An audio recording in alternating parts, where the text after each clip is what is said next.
রাসূল যখন মেরাজে গমন করে আল্লাহ পাক জিজ্ঞাসা করছে, ও আমার হাবিব, আপনি কি মুরিদ হইছেন? রাসূল জবাব করে, ইয়া বার এলাহি, আমি আবার মুরিদ হইব কার কাছে? পৃথিবীতে আমাকে মুরিদ করে শেখে। আল্লাহ বলে, আমি তো বেমুরিদার সাথে দেখা করি না। দেখেন, যিনি আল্লাহর বন্ধু, তিনি রাসূল, তিনি মেরাজে গেছে আল্লাহর সাথে সাক্ষাৎ করবে, কিন্তু আল্লাহ নিজেই তারে জিজ্ঞাইতেছে যে তুমি কি মুরিদ হইছো কিনা। তিনি জবাব করে, আমি মুরিদ হইম কার কাছে? আমি তো মুরিদ হই নাই। তখন বলে যে আমি জবাব বেমুরিদার সাথে দেখা করব না। তখন রাসূলেরও কিন্তু বায়াত গ্রহণ করতে হইছে। এখন কার কাছে করছে, কিভাবে করছে, এটা আপনারা যারা জ্ঞানী তারা বুঝে নেন যে রাসূলকে বায়াত করবে এমন শক্তিশালী বিষয়বস্তুটা কার কাছে আছে।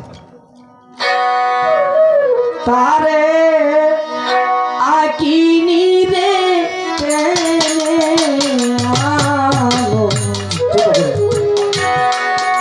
প্রাণের প্রাণ কাছে, চোখের জ্বালা প্রাণেরই টান,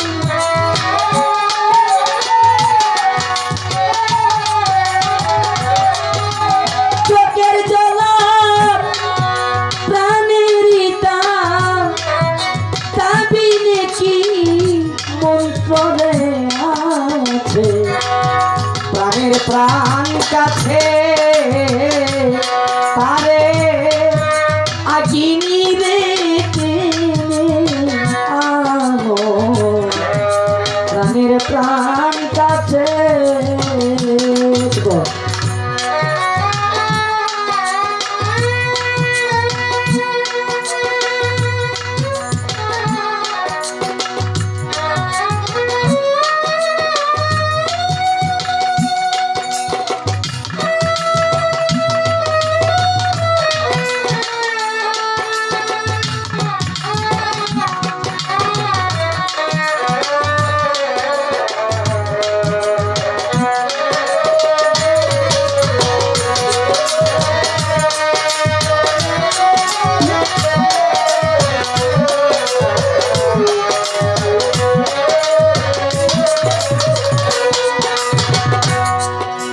প্রাণ ভরা করুণ সুরে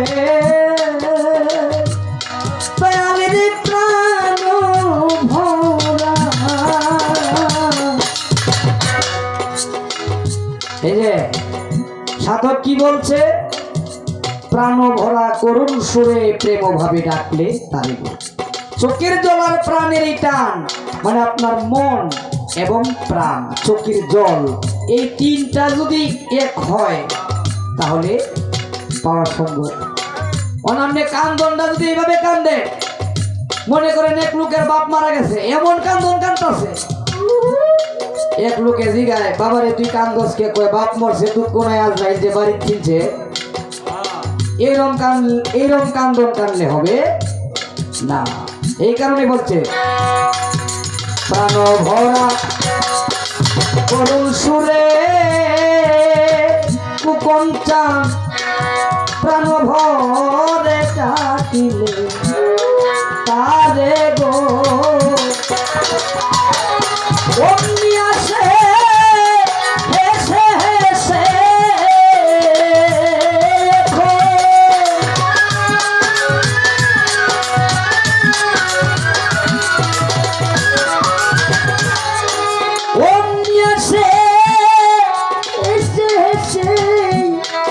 প্রাণ আমার সন্তার কাছে, প্রাণের প্রাণ কাছে তারে আকিনি রে টেনে আনো, প্রাণের প্রাণ কাছে।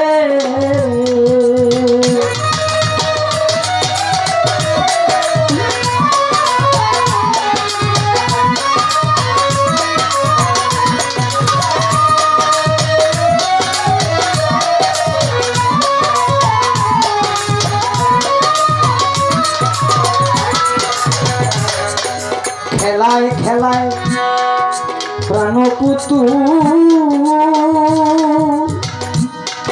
বাজান রে খেলায় খেলায় খেলায় খেলায় প্রাণ পুতুল দুলদুলা দুলদুলে দুদুলি রে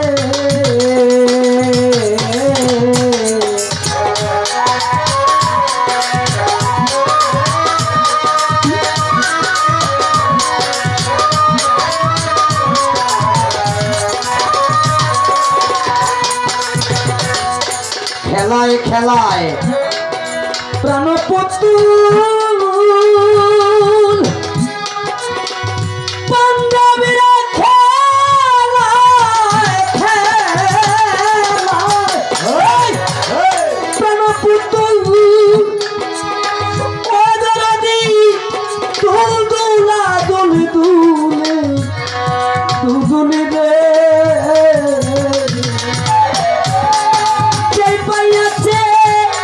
সেই খেলার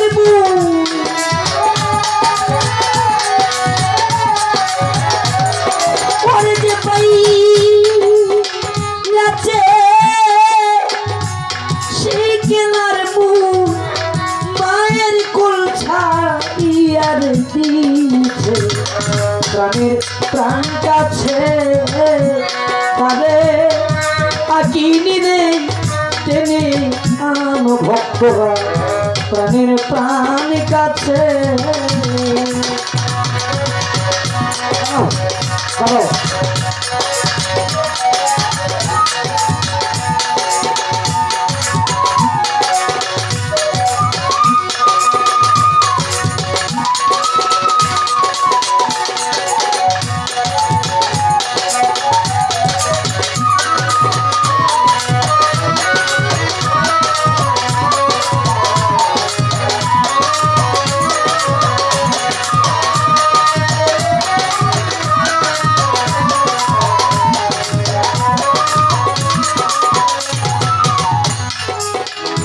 রাসূল একদিন কোন দিন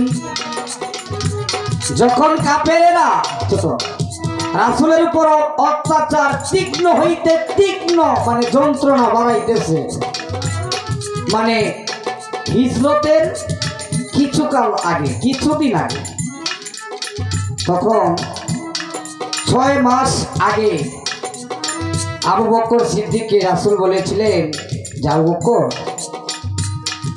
তুমি আর আমি একসাথে হিজরত করব এই কথাটা বলেছিলেন হিজরতের প্রায় মাস 6 আগে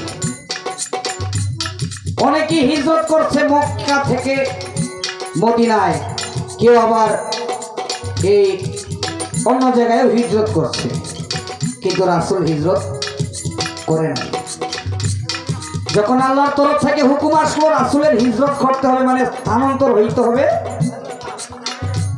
তখন রাত্রে গভীর রাত্রে যখন কি আবু বকর সিদ্দিককে ডাক দেয় আবু বকর সিদ্দিক এক ডাকে সাড়া দেয় ইয়া রাসূলুল্লাহ এই অসময়ে আপনার শুভ আগমন যে আমার তো চলে যেতে হবে মেরাজে সে তুমি এত রাত্রে এখনো জাগৃত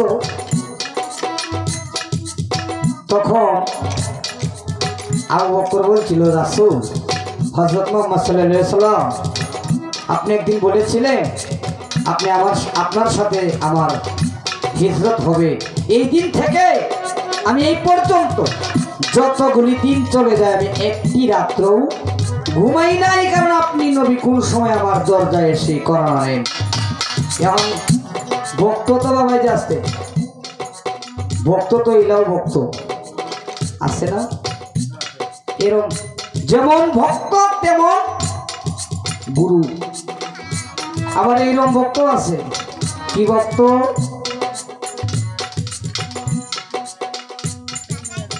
এক পিসাব রাস্তা দিয়ে যাইতেছে ভক্তে ডাক দিয়ে বলে বাজান কই যাই কই যাইতেছি এমন ভক্তের বাড়ি দাওয়াত খাইতে কয় তুই কই যাস কয় আমি যাইতেছি হুজুর একটা বড় গাছ আছে জঙ্গলার মধ্যে গাছটা কাটতাম কয় আচ্ছা ঠিক আছে আমার নামটা লয়ে ঘরে কুবদা দিয়েছে এমনি বলবো এই হুজুর গেছে বেড়ানি ভক্তের বাড়ি গেছে, গরিব মানুষ একটা চকির উপরে বিছনা দিছে, হঠাৎ করে একটা লারা যে দিছে সইটা অর্ধেক খাই লেগেছে। কয় হুজুর আপনি লারা দিলেন কে রে? কয় লারা দিছে আমার ভক্ত একটা গাছ কাটছে তো গাছটা একটু আলছে। বলে আরেকটা লারা দেয়া করে সহি লয়ে ভাইঙ্গে নিচে বসেছে। কয় গুরু আপনি হন লারা দিলেন কে রে?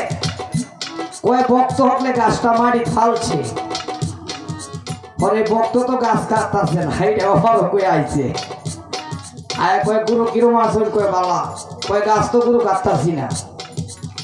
এখন দেখ এই লাউ তো ভিড় ভিড় না, এনা ভিড়ে এই লাউ হলো হু ফার ভিড়, আর ইনি হলো অরিজিনাল খাঁটি সোনা। তাহলে ফিরে ফিরেও যেমন বেশ কম আছে, ভক্তে ভক্তেও বেশ কম আছে। প্রেমের আভাস পাইয়া মনমোহন রে, প্রেমের আভাস পাইয়া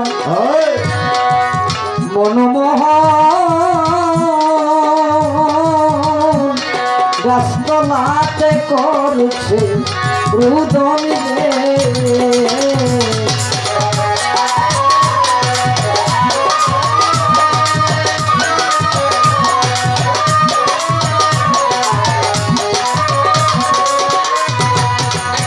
প্রেমের আভাস পাইয়া মনমোহন, ওরে প্রেমের আভাস পাইয়া মনমোহন, ওরে সবুজ বাই গাছতলাতে করছে রুদন রে।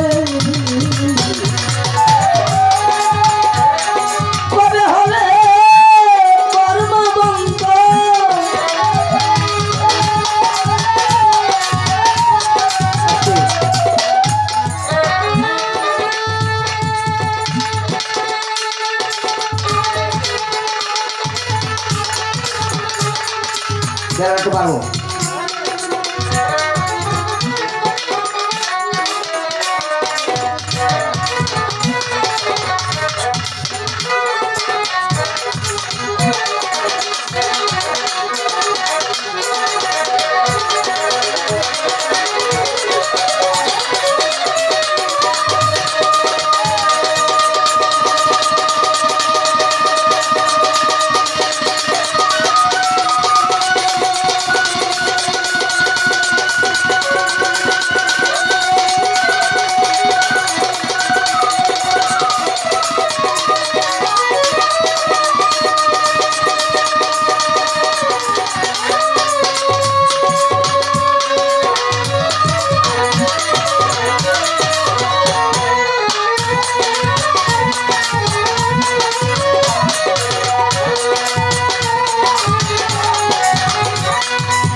প্রাণের প্রাণ কাছে পারে আকিনি রে,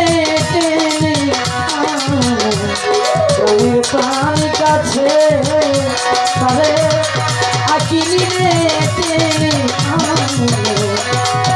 প্রাণের প্রাণ কাছে